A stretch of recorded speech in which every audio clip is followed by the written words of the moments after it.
Больше не нужно идти в поликлинику, ждать своей очереди в регистратуру и пытаться дозвониться по телефону, который чаще всего занят из-за многочисленных звонков от пациентов. Достаточно воспользоваться удобной формой записи на прием через госуслуги. Мурат Арчхоев делал это неоднократно через единый портал. Вчера вечером мужчина записался к пульмонологу. Я болел ковидом, и у меня были проблемы, и как-то хотел просто посмотреть, как у меня состояние легких, и вообще просто пройти диспансеризацию по линии пульмонологии. Записался через госуслуги, зашел в госуслуги, выбрал страничку здоровья, зашел на здоровье, выбрал поликлинику, в которой есть соответствующий моей проблеме врач. Записался к ней на прием, через 5 минут пришел ответ, что удобнее для вас время, врач будет вас ждать. Сегодня утром пришел к врачу, указанное мною время, врач меня ждал на своем рабочем месте. Главное преимущество единого портала госуслуг – это ваше сэкономленное время. Пациенту достаточно иметь только учетную запись и 3 минуты для заполнения, с которым справится даже школьник. Для записи на прием к врачу пациент заходит в госуслуги, далее заходит в услуги,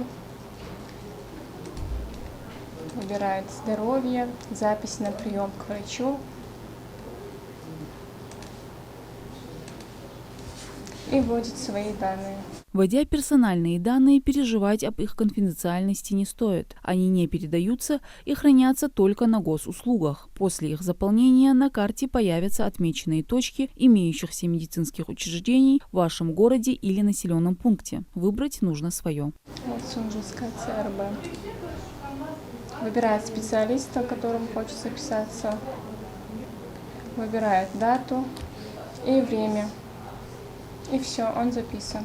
Единый портал имеет удобный интерфейс и пошаговую инструкцию в меню, из-за чего волокита остается в прошлом. Можно записать через госуслуги не только себя, но и родных, например, бабушку и дедушку, которые не умеют пользоваться интернетом. Если вдруг планы изменились, отменить прием можно также через приложение. Врачи отмечают, что в последнее время граждане активно записываются дистанционно.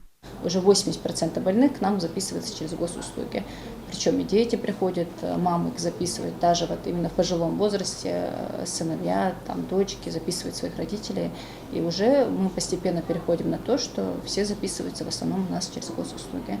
Но это является как удобным, так как и для врача, как и, соответственно, для пациента, потому что не выстраиваются очереди, строго по времени они все приходят, мы их без проблем обслуживаем, делаем назначение, мы отпускаем домой.